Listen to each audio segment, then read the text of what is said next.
listening to Your Secret is Safe with Me, non-judgmental talk about infidelity with Dr. Marie Murphy. If you're looking for new perspectives on complicated relationship issues, you've come to the right place. Days go by, they're crawling by. Hi everyone, I'm Dr. Marie Murphy. I'm a relationship coach and I help people who are engaging in anything they think counts as infidelity to deal with their feelings, clarify what they want, and make decisions about what they're going to do. No shame, no blame, no judgments. When you are ready to resolve your infidelity situation in a way that's truly right for you, I can help you do it. Starting in January, I will be ready to welcome you into my new anonymous group coaching program called You're Not the Only One. This program will include group coaching calls held on a good old-fashioned conference call line, not over Zoom.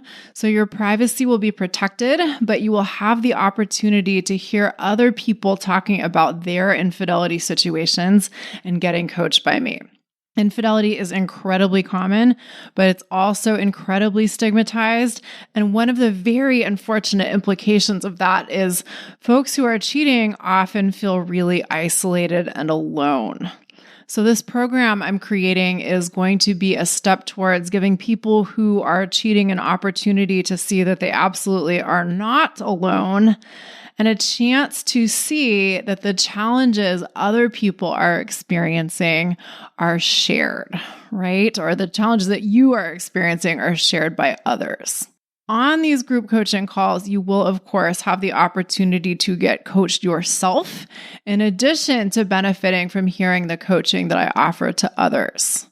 You're Not the Only One will also include videos of me teaching you tools and concepts that I don't share on the podcast. It will include assignments for you to apply the teachings that I offer you to the specifics of your unique infidelity situation.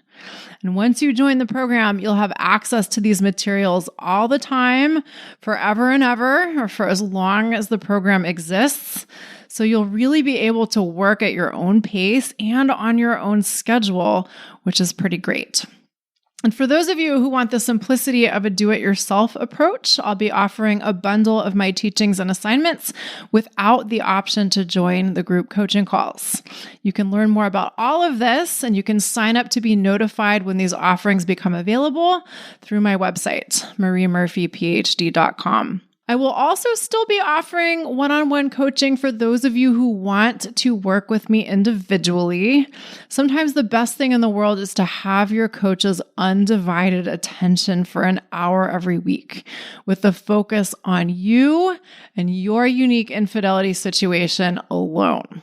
If you'd like to work with me one-on-one, you can sign yourself up for an introductory coaching session with me, also through my website, mariemurphyphd.com. When we work together one-on-one, we meet via Zoom, which means we can work together no matter where you're located. I can't wait to meet you. Okay. One of the things that people love to say about their infidelity situations is that they're really hard to deal with. And folks sometimes have a million reasons why their infidelity situation is hard to deal with. Or maybe they only think that one or two or even three aspects of their infidelity situation is hard to deal with. But those aspects of the situation are, in their estimation, really hard to deal with, right? And on the one hand, I'm totally sympathetic to this. I know that when people experience their infidelity situations as hard to deal with, they are experiencing this to be true. And that can seem like a very difficult thing. But here comes the but. We've got to remember that whether or not something is easy or hard is a matter of our thinking. It's never an objective fact that something is difficult to deal with. It's okay to think that some things in life are difficult to deal with. That's certainly fair, but we've got to remember that difficulty is not some absolute truth or absolute fact that we're observing. If we think something is difficult, that's our opinion. And if we repeat our opinion over and over to ourselves enough times, it becomes a truth for us. And that might not be a good thing. Sometimes when we think something is hard, we think there's a problem, or we think that we shouldn't have to do the hard thing, or we think that even if we tried to do the hard thing, we wouldn't be able to do it because it's just so hard. Now, I am well aware that not everyone thinks that hard or difficult equals bad. Some people are interested in doing hard things or difficult things. Sometimes, anyway. So if you have positive associations with difficulty, then go ahead and think about your infidelity situation as difficult to deal with. If it truly helps you to think that way, then that's great. But on the other hand, if thinking of your infidelity situation as difficult or as hard to deal with is not helping you deal with it in a way that you feel good about, some adjustments in your thinking are probably in order. So today, I'm going to suggest some ways that we can think differently about difficulty, because shifting our thinking about difficulty is sometimes an essential component of successfully dealing with situations we consider difficult. So often, when we think we have a difficult situation on our hands, we think that the solution is to figure out what to do in relation to the situation. That's certainly part of it. But if you've been listening to this podcast for a while, you've heard me talk about the think, feel, act cycle before, which holds that it's our thinking about our life circumstances that creates our feelings. And it is our feeling state which gives us the capacity or the propensity to take particular actions or refrain from taking particular actions. And then, of course, whatever actions we take or don't take have consequences for us or create results for us, right? And what this means is if we're thinking something is really difficult or is going to be really difficult, and we don't think of difficulty as a good thing, that's probably going to create some emotions that make it harder for us to effectively address the situation at hand. And when we don't effectively address the situation at hand because we believe it is difficult, we may end up proving to ourselves by not successfully dealing with the situation that the situation is difficult to deal with. Are you following me? I know you are. Good. The implication of this is that dealing with our thoughts about difficulty itself is super important if we are going to successfully deal with situations that we think are difficult. Kind of meta and really important. So how exactly can we shift our thinking about difficulty or our thinking about our infidelity situation being hard or difficult to deal with? Here are some options. You could just decide to drop the idea that dealing with your infidelity situation is hard. What if that just wasn't a concept within your worldview, right? What if hard wasn't a thing? What if there was no such thing as difficulty? You could take the approach of shifting your thinking in that way if you wanted to. If you don't want to, that's fine. I think it's totally fair for us to consider some things in life hard or difficult to deal with if we can relate to difficulty in a productive way. More on that soon. But I do suggest this option because I think it's so important to underscore the fact that all of our thinking about whether something is difficult or hard is totally optional. And if thinking that something is hard isn't helping you in any discernible way, you could just decide that hard or difficult aren't concepts you're going to engage with. Instead of thinking of your infidelity situation as hard, you could decide to think of it as an exciting challenge or as an interesting project. It really is an option to just stop thinking about things in terms of easy and hard. Another option is to drop the idea that something shouldn't be hard or shouldn't be difficult. Sometimes that's the bigger problem.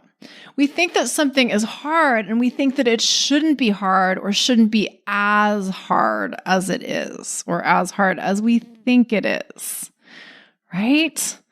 We don't, or at least we think we don't, have a problem with difficulty in general, maybe, but we do think that our infidelity situation shouldn't be as hard for us to resolve as we think it is. But what if that's not true? What if your infidelity situation should be really challenging to resolve and challenging in a way that you experience as difficult or hard at times? Crazy, right? I know. You really could decide to believe that your infidelity situation is hard to deal with and that it's supposed to be hard to deal with, or it's a good thing that it's hard to deal with. Although easy and hard are a matter of our thinking, that doesn't mean you aren't allowed to think of something as hard, your infidelity situation or anything else. You might think of some things as really hard to deal with, and that might be your truth. And that's totally fair and totally fine, and perhaps even helpful if you think of difficulty in a way that serves you. So if you do believe that your infidelity situation is a hard thing to deal with, and you're invested in continuing to believe that, why might that be a good thing? Why might it be a good thing that your infidelity situation is hard to deal with? Or why might that be a productive thing or a transformative thing or a beneficial thing? If the universe is kind, why is it okay, or even better than okay, that your infidelity situation is hard for you to deal with? Why might it even be a great thing that your infidelity situation is hard for you to deal with? How could that be true? Well, you might choose to believe that we encounter challenges in life for the purpose of growing and evolving.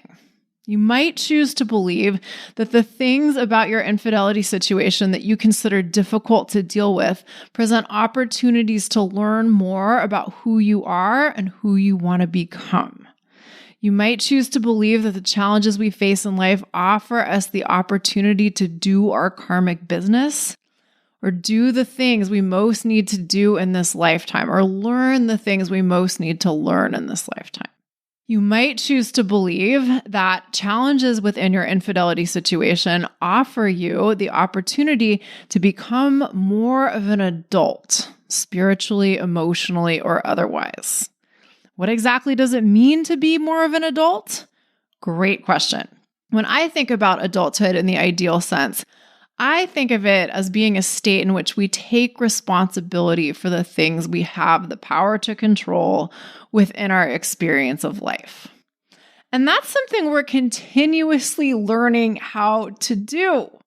Learning how to take responsibility for the things that we have the power to control, or knowing how to take responsibility for the things we have the power to control, isn't something that we just know when we turn 18 or 21 or 30 or 40 or 50 or 70 or 75 or 105 or whatever. It's something we're continuously learning. We're continuously getting opportunities to learn and relearn. What if life is supposed to be challenging sometimes? What if relationships are supposed to be challenging sometimes? You could decide to think that they are supposed to be challenging at times. What if we need challenges in our relationships in order to experience the growth or transformation we most need to experience? What if we need challenges in our lives and in our relationships to refine our sense of our own power and purpose? Or more specifically, what if we need challenges in our romantic lives or our relationship lives in order to refine our sense of what we want in these areas of our lives and to step into a fuller version of our capacity to create what we want in these areas of our lives, right? We could decide that this is why we need challenges. Now, here's the best part, or what I think is the best part. When we give up on the idea that something should be easier, it gets easier. When we stop thinking that something shouldn't be hard or shouldn't be so hard, it becomes less hard. I am not joking about this, and I promise you that when you experience this for yourself, it will change your life. When we stop resisting difficulty, we're in a much better position to actually do the difficult thing. And then when we do the difficult thing, we show ourselves that we can do difficult things. Or maybe by being willing to do things we think are difficult, we show ourselves that things aren't always as difficult as we think they are. And this can really shift our relationship with ourselves and our relationships with other people and our relationship with our life as a whole, which is pretty awesome. It's also really important to remember that although dealing with something we consider difficult can be quote unquote hard or challenging, it's also really hard to not deal with the things we consider hard or difficult. Right? If you have been in your infidelity situation for any length of time and you've been telling yourself that the whole thing is just too hard for you to deal with, you know what I'm talking about. You know that not dealing with your situation in any sort of intentional way can be very unpleasant and hard and difficult in its own right. Sometimes it's easier to see why this is the case when we look at an example that doesn't have anything to do with infidelity. So let's talk about what happens when we have an ongoing problem with something pretty essential in our lives. Let's say you have a refrigerator/freezer and it isn't working properly. And let's assume that you actually make use of this appliance duo. I know some people have little use for their fridge and freezer and may not care if these appliances aren't working perfectly or at all. But let's assume that you not only use your fridge and freezer for food, you are also on medication that you need to keep refrigerated. So having a functioning fridge is pretty important for you.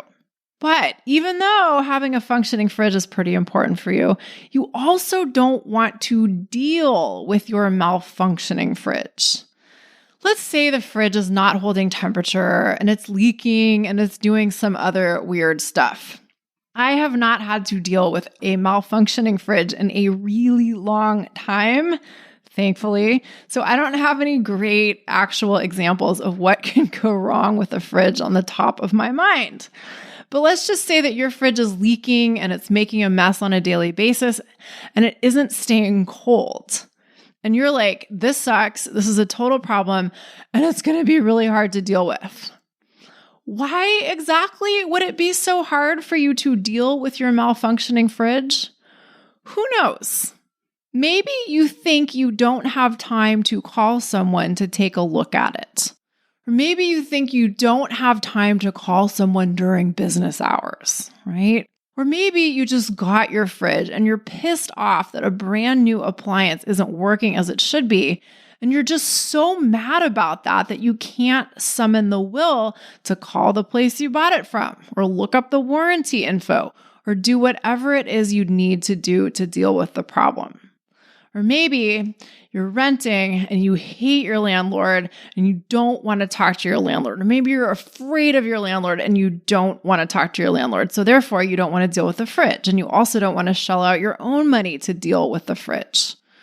Whatever your specific thoughts are, the point is sometimes we can make something into such a big pain in the ass that we don't do anything about it. But in the meantime, when we're not dealing with a fridge, you are having to deal with a fridge that's peeing on your kitchen floor every day. And not only that, you're having to deal with food getting spoiled. And perhaps most importantly of all, you're having to throw out medication that you need to take and get replaced. And not only does that take time and energy and money, but sometimes you've missed doses of your medication because you didn't get a replacement dose on time. And this might have noticeable consequences for your health that you don't like. All of that might be super inconvenient or worse than inconvenient to deal with. But yet, you may have it in your head that finding a real solution for the malfunctioning refrigerator would be so much worse than dealing with the effects of the malfunctioning refrigerator. You might truly believe that it's easier to get your medication replaced than to potentially have to get a new fridge or to call your landlord to talk about getting a new fridge. So you don't deal with the fridge. And that might seem like a win in a way, but you continuously deal with the other challenges that could be resolved by being willing to find a total solution to the fridge problem. Let's take the analogy a little further. Sometimes people are like, well, I don't want to deal with the fridge because I'm afraid the repair will cost a lot of money, or maybe they won't be able to get the part right away, and then I won't have a working fridge for a few days, and I'll have all these people going in and out of the place where I live, and I don't want that. Or they'll say, I don't want to find out what's wrong with the fridge because I might have to get a replacement, and I don't want to have to deal with the cost or the hassle of that, right? It's all kind of 6 and 1/2 dozen of the other. Because the day-to-day hassles and costs of not having a fully functioning fridge continue to mount. Every time you throw out food and medicine and replace it, you're spending money and you're spending time. And your time might be way more precious than your money, right? Now, on the one hand, I do get it. Sometimes it truly seems so much easier to deal with the difficulties that we don't think of as all that bad, rather than to take on a difficulty that seems like a really big deal, even though we might sort of recognize that taking on the bigger difficulty has the potential to relieve us of all of the difficulties. But what we so often fail to see is that by attempting to not deal with the root of a problem, we usually prolong our troubles. When we don't step up to the plate and deal with situations we consider difficult in an efficient way, we may prolong and exacerbate our suffering. If you're going to have to get a new fridge, you're going to have to get a new fridge. Avoiding getting a new fridge for 6 weeks before you actually get one does not save you any time or money or hassle. Your mind may try to tell you that it will. Our minds do such interesting things at times. But when we step back and take a clear look at the situation, we can see that being willing to do something that seems difficult now, rather than later, or rather than trying to never have to deal with it, we will probably end up dealing with a whole lot less difficulty on the whole. And of course, this is how it so often goes with infidelity situations. When we think it's going to be really hard to deal with our infidelity situation, we put off dealing with it in an intentional way, and we just try to make it from one day to the next or 1 week to the next because we think that's somehow easier than deciding to take on the whole thing as a project that we're going to attend to, as something that we're going to intentionally resolve in a way that we feel good about. But when we do that, when we take the day-to-day, week-to-week, just making it through approach, we still have to deal with a lot of things that are not easy. In other words, dealing with your infidelity situation could be considered hard. That is an optional thought, but you might consider it a very reasonable thought to think. But not dealing with your infidelity situation is also hard, sometimes really hard. Now, people sometimes assume that there will be a better time to deal with their infidelity situation or an easier time to deal with their infidelity situation. And they tell themselves that they're holding out for that. Now, I think that sometimes there can be easier times to deal with an infidelity situation. The two operative words in that sentence were sometimes and can. And I'll talk about that in a minute. But most of the time, there really isn't going to be an easier time to deal with your infidelity situation. Or at least the situation isn't going to get easier to deal with by waiting. So by waiting to deal with your infidelity situation, you're really just putting off something that might indeed be challenging to deal with in your estimation. And during that period of delay, you're experiencing all of the unpleasant stuff that comes with putting off something that you know is truly important. Sometimes the only way to make something difficult easier is to just do it, to just get started, to do one little piece of the hard thing at a time. When we allow ourselves to deal with something difficult one step at a time, it becomes a lot more manageable and a lot more doable. And once we start to show ourselves that we can actually do something, even if we consider that something difficult to do, we usually begin to think of it as easier. It might sound kind of crazy, but it isn't crazy at all, and it's actually quite wonderful. Put differently, the best way to show ourselves that we can do hard things is to do hard things. And we can do it one tiny little step at a time. Now, are there ever situations when waiting to deal with your infidelity situation or putting off dealing with your infidelity situation might make it easier to deal with? My opinion is yes, there absolutely might be. Might is the key word. Sometimes people are in the midst of an infidelity situation and they're working on figuring out what they want to do about it. And they're making steady progress. And then all of a sudden, a bunch of really significant stuff happens in their life practically all at once. Maybe they lose their job and they really want to put all of their energy into finding another job as quickly as possible. And then on top of that, maybe one of their kids gets really sick and it becomes apparent that they've got a major health challenge that's going to require a lot of ongoing attention. And then in addition to that, maybe their spouse or their primary partner's parent has a major issue come up. Maybe they get into a bad car accident, or maybe they've gambled all their money away, or maybe they do something illegal and they get caught and they find themselves in a big legal mess. These are just examples, of course, but sometimes really all-consuming things happen in life, and not just one all-consuming thing, but a bunch of all-consuming things. And if you get hit with a shitstorm like that, it's entirely possible that you have things on your plate that are more important and more urgent than dealing with your infidelity situation. So, if you are in the midst of uniquely challenging circumstances, it may make great sense to intentionally put dealing with your infidelity situation off for a while. For sure. We only have so much bandwidth after all, and making judicious choices about how we use our time and energy is a major contributor to our quality of life.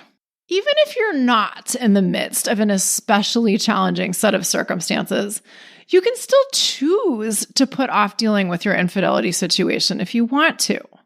That is always your prerogative. But there is a difference between choosing to put off dealing with your infidelity situation for reasons that you like and thinking that dealing with your infidelity situation later will somehow make it easier to deal with. If that is what you're thinking, you may be quite wrong and you may suffer a lot in the process of putting it off. I'll say it again. Sometimes the only way to make something difficult easier is to just get started. Resisting a challenge usually feels 1,000,000, billion, trillion times worse than engaging with a challenge. Resisting difficulty usually feels a gazillion times worse than allowing something to be difficult and doing it anyway, if it is something that we have deemed important for us to do. So in conclusion, I want you to consider that if you've been thinking about your infidelity situation as difficult to deal with or as hard to deal with, the first opportunity in front of you may be to start thinking differently about difficulty and ease. The solution to something that seems difficult may not be to try to figure out exactly how to do the difficult thing or exactly how to deal with the difficult thing. You're going to have to do that part. But first, the solution may come with beginning to be willing to think about difficulty in a different way. Now, if all of this sounds like the most liberating news ever, great. Go relate to the difficulties within your infidelity situation differently so that you can get on with the business of resolving your infidelity situation in a way that you feel great about. But on the other hand, if what I've been talking about today has sounded like an unsolvable koan or a very perplexing riddle, do not worry. Sometimes our brains love to tell us that things are difficult. Sometimes we really cannot see how our infidelity situation could be anything other than really hard to deal with. Sometimes we need help relating to difficulty in a different way. Sometimes we need someone to help us explore what it would mean to find a little more ease within a situation that seems really difficult, seems really hard to deal with. That's okay. It's okay to need this kind of help. And this is the kind of help I can give you. If you want to work with me individually, you can head on over to my website and schedule an introductory coaching session with me. Together, we will help you relate to your infidelity situation, including the most difficult parts, with greater ease. And of course, starting in January, there will be 2 new ways for you to work with me, and you can learn more about those options on the services page of my website. It's all there at mariemurphyphd.com. All right, everybody, thank you all so much for listening. Have a great week. Bye for now. Thanks for listening to Your Secret is Safe with Me with Dr. Marie Murphy. Make sure to click subscribe to get updates on our latest episodes.